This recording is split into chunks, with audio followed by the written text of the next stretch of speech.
Karibuni tena katika wazo hili katika alasiri hii. Na hapo nianze kidogo kunukuu mwandishi mmoja mashuhuri sana. Aliwahi kuandika kitabu chake cha Afya na Raha. Katika ukurasa wa 36 alieleza maneno haya, na mimi maneno haya yaliniumiza moyo, nikatamani ni share na msikilizaji na hata wale ambao mnatufuatilia. Aliandika hivi: watu wanaugua magonjwa kwa sababu ya mapishi mabaya, na ni maelfu na maelfu. Juu ya makaburi mengi yameandikwa hivi: amekufa kwa ajili ya mapishi. Na ni kweli kabisa. Ewe rafiki, sasa unaendelea ukisoma hicho kitabu utaona mambo mengi. Na hivyo sasa ni wakaribishe. Jana tulijaribu kuzungumza juu ya mapishi na vile ambavyo tunaweza tukafanya na ili kuweza kuwa na mtindo bora wa maisha. Leo tena ninatamani ni moja ya magonjwa ambayo yasiyoambukizwa. Na leo tena ni mojawapo mtindo huu wa maisha au lifestyle ya uvutaji wa sigara ni mojawapo madhara yake yanayokuja kutokea, ndio tunakuta ni magonjwa yasiyoambukiza. Hebu tuanze na neno uvutaji wa sigara kwa aina zake. Uvutaji wa sigara, kuna sigara, tumbaku, kuna ugoro kwa aina yake. Ugoro unatumika mtumiaji anatumia wapi jamani? Mmoja anasema puani na wapi? Na mdomoni. Unakuta wale ambao miaka ile nilikuta mama moja anatumia kwa kuweka hapa, anapiga. Kwa hiyo na pia tumbaku kwa aina zake. Na hivyo utakuwa unaniuliza sasa, kama unazungumzia tumbaku na nini, na mbona taifa linatengeneza hizi tumbaku? Mimi niko hapa kwa ajili ya kufundisha madhara yanayotokana na utumiaji wa tumbaku na sigara kwa aina yake. Hebu kabla hatujaanza, hebu tusome vitabu viwili kidogo katika Biblia inasema namna gani. Tuanze na kile kitabu pendwa ngapi? 2:15 Habakuki. Alafu mwingine atupeleke pale katika kitabu kingine cha haya, mlapo au mnywapo, Wakorintho wa kwanza sura ile ya 10 na ile fungu la 11. Na hapo baada ya hapo tutaanza kujenga mada yetu hapo, na kisha tutaendelea. Naam, aliyefika na anaweza akasoma, kama katikati ya mkutano hapa waliofika na wanaweza wakasoma. Mkutano sawa. Mpenzi Gayo, ninaomba ufanikiwe katika mambo yote. Nami katika dhamira yangu na mwisho wa mikutano hii ninatamani sana wanasemina wenzangu, mwisho ninatamani wote tufanikiwe katika swala zima la afya. Na tunapokuwa tumefanikiwa katika swala zima la afya, ninaamini hata katika shughuli za kimaendeleo tutafanya vizuri. Ninaamini hata katika na shughuli za mambo ya ibada kwa Mwenyezi Mungu, mtu ataenda akiwa na afya njema. Leo tumekuwa na watu, hata inaendelea kuongezeka, watu wengi wako mahospitalini kwa sababu ya magonjwa hayo. Kwa hiyo tusipokuwa na afya nzuri, hata katika swala zima la kumwabudu Mwenyezi Mungu linakuwa ni kidogo. Na sasa unakuta mtu anawaza apone kutokana na changamoto yake. Lakini katika kipindi hiki na semina hizi zinatuelekeza namna ambavyo tunaweza tukaepukana na changamoto hizo na tukaendelea kuwa na afya bora. Aliyefika sasa hapo, karibu tusome pamoja. Haya. Kitabu cha Habakuki sura ile ya 2 na ile fungu la 15. Biblia inasema namna gani? Ole wake yeye ampaye jirani yake kileo. Anasema ole wake yeye ampaye nani? Jirani yake kileo. Anasema ole wake yeye ampaye jirani yake nini? Kileo, mkato. Wewe utiae sumu yako. Anasema wewe utiae sumu yako. Kwa hiyo hapa tunachoenda katika fungu hili linazungumzia moja, kumpatia jirani yako kileo. Leo hatutazungumza kileo, lakini leo tutazungumza wewe unayempatia jirani yako sumu. Wewe unayempatia jirani yako sumu. Na hapa tutajadili kwa mapana yake sumu hizi, na zimejulikana kitaalamu. Sasa anapewa jirani sumu. Hebu endelea kusoma. Naam. Na kumlevya pia. Anasema haitoshi tu na kumlevya. Ili kutazama uchi wao. Aya, ili kutazama uchi wao. Tulia hapo. Anasema ili kumlevya. Kwa hiyo huyu mtumiaji, jambo la kwanza, anayepewa sumu, amepewa sumu, lakini haitoshi. Hii sumu inamlevya. Inafanyeje? Inamlevya. Mpo umeshaondoka? Tupo. Na? Tupo. Mupo umeshaondoka? So kwa sasa tunaweza tukaangalia sasa katika muktadha huu kwamba huyu anapata sumu lakini pia inamlevya. Hebu tuende kidogo. 16. Unaweza tu kukakomea hapo. Kwa hiyo tuingie katika upande wa cigarette. Sigara ni moja wapo ya matokeo ambayo yamepelekea idadi kubwa ya watu kupoteza maisha kwa sababu ya utumiaji wa sigara. Na baadhi yao wamekuwa na changamoto, tena wamekuwa na changamoto hizi, na hata namna ya kuzidhibiti na gharama zake wameshindwa, hivyo kupelekea kupoteza maisha. Kwa hiyo unapoona kwamba wanapoteza maisha, jambo la kwanza moja, yani tunapoteza nguvu kazi katika jamii. Nimeenda mbali. Ninapoteza nguvu kazi katika familia, jambo la kwanza. 2, ninapoteza nguvu kazi katika jamii. Jambo la 3, ninapoteza nguvu kazi katika taifa.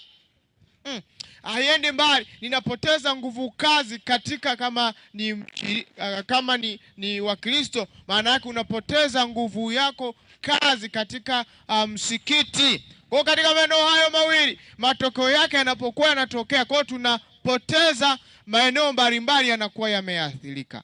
Kwa mtumiaji huyu anaweza pia kaiacha familia katika mazingira magumu. Itategemeana na vile matibabu yake. Na mimi nataka niwaambie tu kwamba madhara yake sio kidogo. Hebu tuone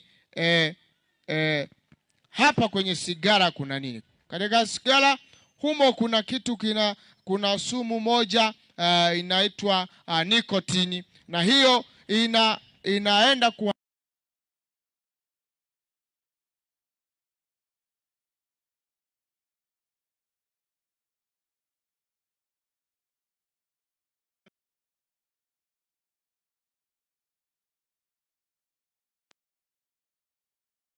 kwanza. Uvutaji wa kwanza ni yule anayevuta, anaathirika, mwathirika wako.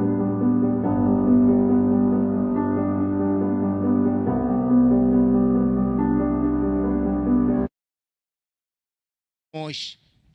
Mupo umeshaondoka.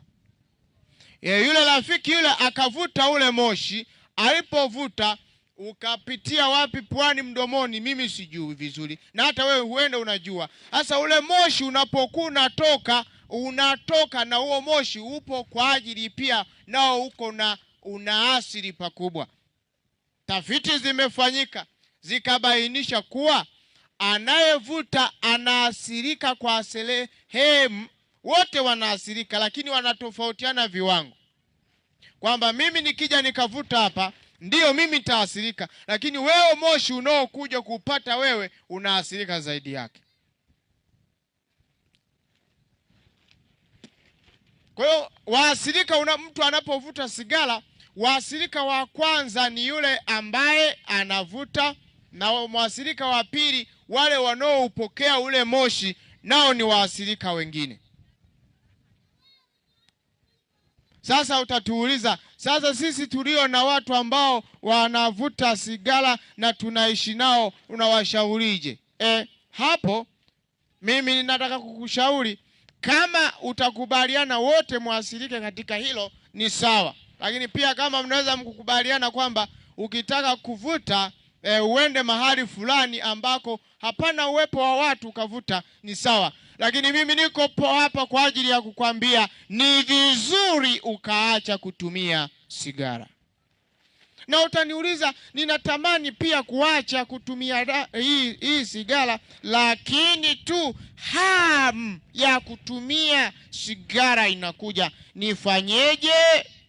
Hamu hii inapokuja, ni vizuri ni kushauri kwamba jambo la kwanza, hakikisha hamu hii inapokuja unakunywa maji mengi sana. Anaweza pia akakusaidia katika hali hiyo.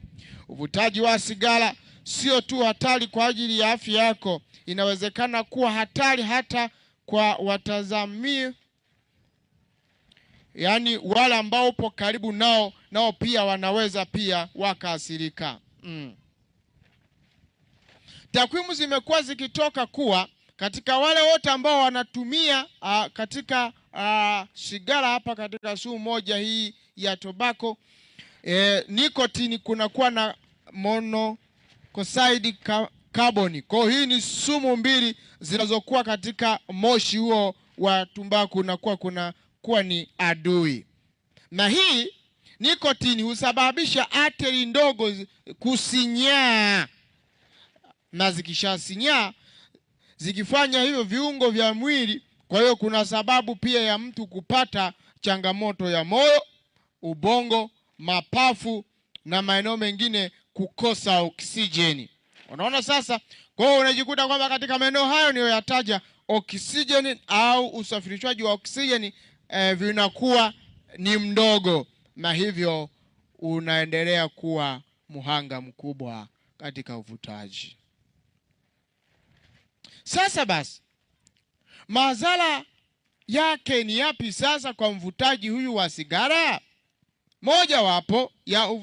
Mojawapo anapata saratani ya mdomo. Mpo umeshaondoka. Madhara mengine pia anaweza akapata saratani ya koromeo. Lakini pia anaweza akapata umio. Lakini pia hata kwenye mfumo wa mkojo anaweza pia akapata changamoto kwa huyu mtumiaji. Lakini pia haitoshi, kwenye changamoto kwenye upande wa figo inaweza ikapata changamoto. Kwa hiyo, lakini pia hata katika kizazi pia inaweza ikawa changamoto. Utaniuliza, katika kizazi inakuaje? Mfano, mama ambaye ni mjamzito akatumia sigara katika kipindi chake hicho, tutegemee kwamba kwa sababu hii sumu inaenda kuharibu, inaenda kuingia kwenye mishipa ya damu, maana yake kwamba, na uelewe kwamba mama, mtoto akiwa tumboni anakula kupitia mama. Sasa mama huyu anaathirika na changamoto hiyo, tutegemee hata pia mtoto changamoto hiyo kumpata. Ni jambo dogo kubwa jamani. Na kwa nini sasa wewe unafundisha wakati wewe hauvuti? Ndiyo ninafundisha, lakini ninachoumia, maana yule ni jirani yangu. Kwa changamoto inapokuwa inatokea inaanza na mimi, ili kwamba mimi niwe na afya katika mtaa wangu ninaoishi. Jirani yangu akiwa naumwa, na ni kwa sababu pia ya matokeo ya uvutaji wa sigara, mimi sitakuwa na afya. Kwa hiyo ili uwe na afya, pamoja na kwamba mengine unaweza ukafanikiwa, lakini ukiwa pia kwenye jamii kuna changamoto hiyo, hauwezi ukalala ukatulia. Maanake pia na mimi nakuwa ni muhanga ambaye afya yangu inazoroteka. Kwa hiyo tunalazimika kufundisha hii nje na mambo ya kidini, lakini tunajaribu kuangalia katika jamii sisi tunaoishi, maana ni binadamu tunaoishi kwa kutegemeana. Lakini Mungu bado yeye ndiye muumbaji, na amesema tumpende jirani yetu kama nafsi. Mmeshaondoka. Kwa kama unampenda jirani yako, ni jirani yupi ambaye unampenda? Jirani anayekwambia ukweli au jirani anayekudanganya? Anayekwambia ukweli. Jirani anayekwambia ukweli. Ni kweli ukweli utauma, lakini amekusaidia. Na ndio maana tuko hapa, si kwa sababu tu kwamba tumewaona watu wanatumia hii ndio maana tukaamua, hapana. Lakini 60% hutokea kwa vidonda vya tumbo katika utumbo mwembamba kwa mvutaji wa sigara. Kwa changamoto hii ni kubwa ndugu zangu. Kwa uvutaji wa sigara huvutwa calcium kutoka kwenye mifupa, na kitendo hicho kinaleta changamoto kwenye mifupa. Na asilimia zinazidi kuongezeka kwa vifo vingi vinavyoongezeka. 35% ni wale wa mama ambao wanatumia sigara wakiwa ni wajawazito. Lakini katika asilimia 85 ni kwa utumiaji wanapotumia. 85% ni uvutaji wa sigara kwenye mapafu.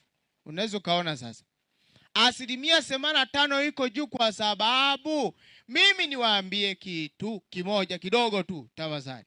Ili hapo bati jeupe, wewe ambaye unanifuatilia, liangalie tu bati ile jeupe lile. Alafu weka moshi pale mle ndani. Pikia humo kuni humo kwenye bati jeupe. Alafu niambie baada ya mwaka mmoja bati lile linafananaje? Linakuwa jeusi. Na ndio maana asilimia kubwa, 85% lazima upate kwenye mapafu. Na ukishaanza kupata kwenye mapafu, maana yake wewe kuruhusu kupanuka na kusinyaa kwa kuingia kwa oksijeni katika mapafu unakuwa ni mdogo. Changamoto nyingine zinaenda kuzaliwa. Lakini pia katika asilimia zingine 9 zinatokea kuziba kwa miguu au mapaja kwa uvutaji wa sigara. Hiyo ni 9%. Lakini 25% ni kwa ajili ya kiharusi. Lakini pia 30% ni kwa ajili ya mshituko wa moyo. Kwa ajili ya mshituko wa moyo. Sasa unaweza kaangalia hizi, jamani, ni changamoto ndogo kubwa. Sasa kwa nini sasa tuendelee kutumia hivi wakati madhara, hata kama itauzwa hiyo sigara kwa bei ya shilingi 50. Yaani hata kama itauzwa karibu na bure, lakini madhara yake yako pale pale. Utauliza sasa swali kwamba kwa kama hivyo mbona vinauzwa na vinakubaliwa kuuzwa? Wewe usiangalie vinakubaliwa. Wewe angalia yale madhara yanavyokuja kuasili familia yako na familia yangu. Kwa hiyo ni vizuri zaidi sana kuhakikisha elimu hii inatufikia kila mmoja, kwa ajili ya ustawi wa familia, ustawi wa jamii, ustawi wa taifa na ustawi wa mataifa kwa ujumla. Na hicho ndicho ambacho hata katika maendeleo itatukuta tumeenda mbele kwa ajili ya ufanisi wa maisha ya kila siku. Lakini pia tukishapata hii changamoto, wale watumiaji pia ninawauliza, kwa mtu anayetumia sigara, ukikutana naye kinywani mwake mkiwa mnaongea, unamjua? Hauwezi ukamjua.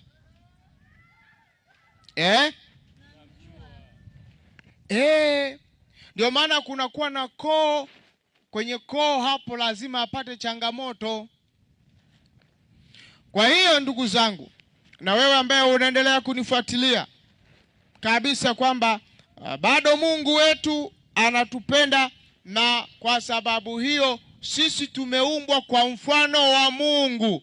Na baadhi katika kitabu cha Wakorinto inaeleza kuwa sisi ni hekalu la Roho Mtakatifu.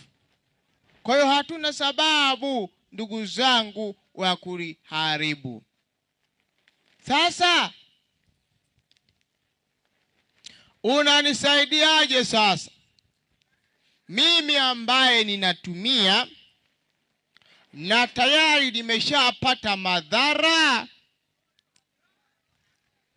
Ninachokuomba, kama madhara haya yameonekana ni kweli, unapaswa kuacha.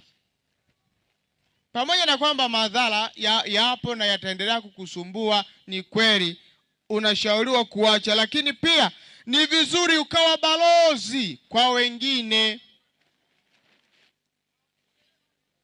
Kwa nini katika maendeleo unaweza kumwambia mimi nilijaribu kufanya biashara fulani, lakini nilifika mahali fulani nikadumbukia, nikaanguka. Kwa hiyo ni vizuri pia hata mwenzako ukamwambia, ndugu zangu, mimi nimekuwa mhanga katika hili, lakini madhara yanayonitesa niliambiwa ni kwa sababu ya uvutaji wa sigara. Ninawaomba, yani elimu hii itembee kila mahali. Kila mahali. Na watumiaji wa sigara hawa, ni rahisi, kama ni mwanamke, ni rahisi kuzaa mtoto aliye na changamoto. Mmoja anaweza akawa na changamoto ya utindio wa ubongo na changamoto zingine. Na hapa ndio baadhi ya ndugu zangu wakifika hapo ni mvutaji wa sigara, mama au nani, akishapata mtoto wa namna hiyo, anachowahi kwacho anasema eti mchawi ndio amekuja akafanya hiki kitu, au aligombana na mama fulani, huenda ndio kwa sababu ndio kilikuwa kipindi chake cha ujauzito, ameamua kumfanyia hivi. Hapana, ulikuwa mchawi mwewe mwenyewe pale mwanzoni. Wito wangu kwa Watanzania na taifa kwa ujumla, ninawashauri tusitumie hizi, madhara yake ni makubwa. Na leo hii, niwaambie, na leo hii taifa linatumia fedha nyingi sana.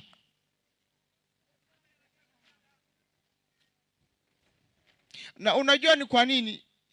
Na ndio tunamnazidi kuongeza watu. Hata wale tunaofanya kazi za hospitalini, unajua huwa hatutamani tupokee wagonjwa,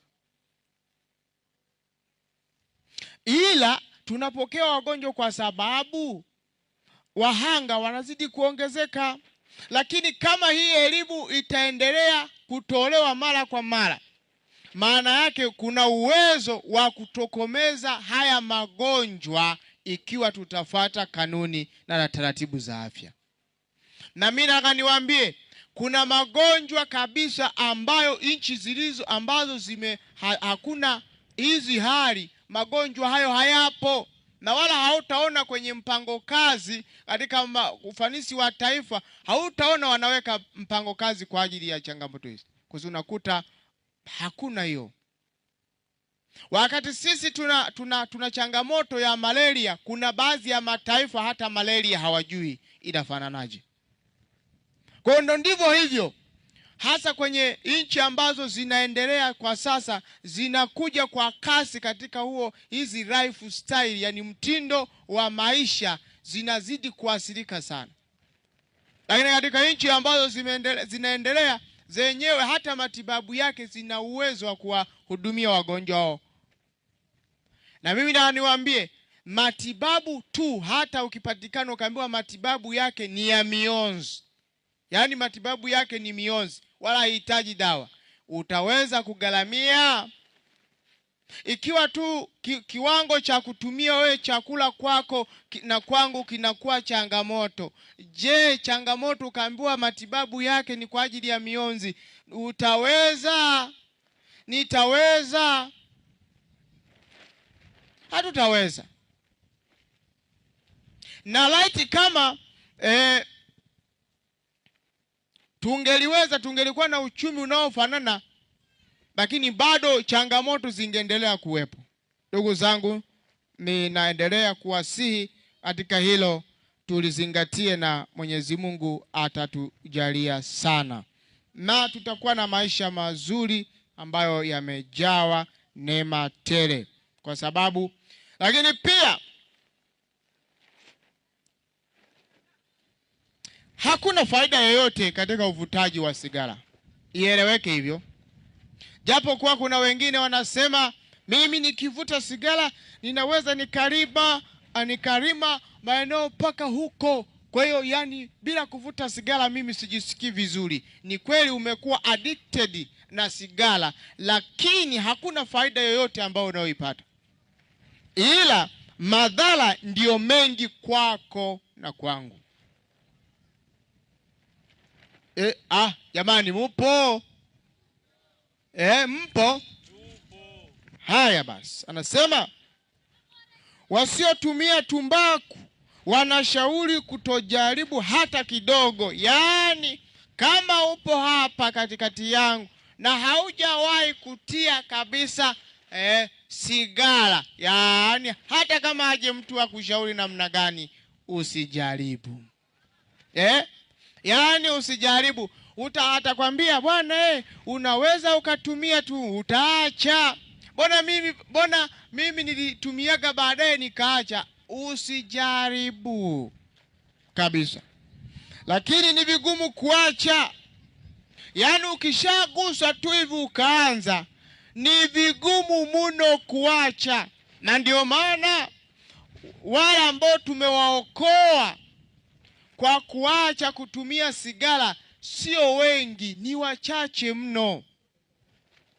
Nao tumetumia nguvu, na wenyewe tumetumia nguvu zingine nyingi sana, nguvu za kifedha, nguvu za kushirikiana katika elimu na semina mbalimbali, ndio unakuta mtu anaacha. Na kinachoonyesha ni kwamba mimi binafsi nimewahi kabisa kumshauri ndugu jirani, nikamwambia rafiki yangu usitumie sigara. Lakini kwa wakati ule ninamshauri, kwa kweli kabisa hakunielewa.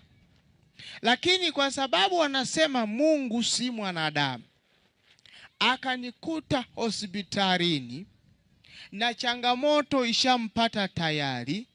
Nilipomwambia ya kwamba ni vizuri apunguza kuvuta sigara au kaacha, aliniambia sasa hivi sitavuta kabisa. Nikawa naumia moyoni, mbona hakuacha ile awali wakati namwambia? Kwa hiyo wengi katika tukifika kwenye madhara, tukiambiwa na madaktari kuacha, ndio utamuona anasema mimi nimeacha kabisa. Ni kabla hata madhara hayajaanza, ninakushauri katika sauti hii, kama ni mmoja wao, acha, na Mungu atakusaidia sana. Unapohitaji kufanya maamuzi hayo, muombe Mwenyezi Mungu akujalie. Ikija ya kutumia sigara, kunywa maji mengi, omba sana na Mungu atakusaidia sana. Na Mungu anasikia vilio vya waja wake. Anasikia vilio vya watu gani jamani? Maana yeye ndiye aliyekuumba na yeye ndiye aliyeniumba. Kwa hiyo kuomba kwangu lazima asikie. Tumia muda mwingi kufanya mazoezi na shughuli nyingi kukabiliana na msongo wa mawazo. Ni vizuri sasa kama ni mmoja wao, fanya kazi, mazoezi yawe kwako ni mengi na shughuli nyingi.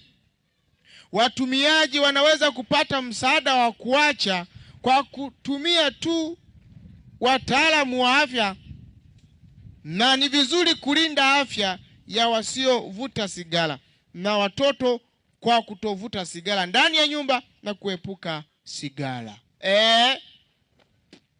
Tunapokuwa tunashauri hivi, moja, tunalinda wasiovuta sigara. Elimu hii usizani kwamba ipo kwa ajili ya mtu ambaye anavuta. Yaani ipo katika pande ngapi? 2 au 3. Moja, inamsaidia yule mtu ambaye anavuta sigara kuacha, lakini 2, hata yule ambaye hajaanza anaposikia elimu hii anaona kwamba hamna haja.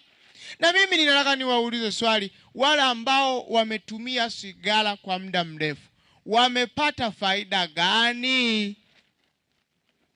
Hakuna faida walioipata. Badala yake wamekutana na majuto, na Waswahili wakasema majuto ni nani jamani? Ni mjukuu. Niwakaribisheni tena katika kipindi kingine ambacho tutakutana kuelezana mengi. Ikiwa una swali lako, bado endelea kutufuatilia. Kama una swali lako unaweza ukauliza, na namba zimekuwa zikiwekwa hapo. Endelea kufuatilia na usikose katika vipindi hivi. Baraka za Mwenyezi Mungu ziambatane nanyi. Na mimi natamani nitumie muda huu niwaalike tusimame, walioko hapa tusimame. Kama unamjua kuna rafiki yako anatumia sigara, ni kuombe tumia muda huu kumuombea kwa Mungu. Hebu simameni sasa. Yaani ututumie muda huu, maana kwa kweli kwa uweza wetu hatuwezi. Hebu tutumie muda huu kumuomba Mungu ili ya kwamba atujalie. Kama unamjua mtaje kwa jina kwamba Mungu msaidie rafiki yangu fulani anavuta sigara, ikiwezekana aache. Maana kuombeana ni jambo zuri.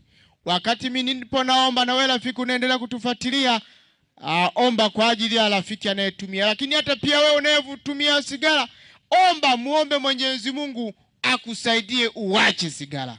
Tuombe. Baba wa mbinguni, ninaomba kwa ajili ya majirani na rafiki zangu ambao wamekuwa ni wahanga watumiaji wa sigara. Ninakusihi Mwenyezi Mungu wahurumie, wakubali tena katika wakati huu wanaposikiliza jumbe hizi, ikiwezekana wakaache mara moja katika utumiaji wa sigara. Lakini pia hata wale ambao wamesikia ujumbe huu, ninaomba Mungu utusaidie tusije tukatumia kabisa sigara kwa aina zake, maana zina madhara, na hata hivyo zinaweza zikaje zikazoofisha afya zetu. Kwa hiyo Mungu tunaomba utusaidie. Ndivyo tunavyoomba kwa jina la Yesu. Mkutano wote na useme amina. Amina. Daktari, kabla hujaondoka,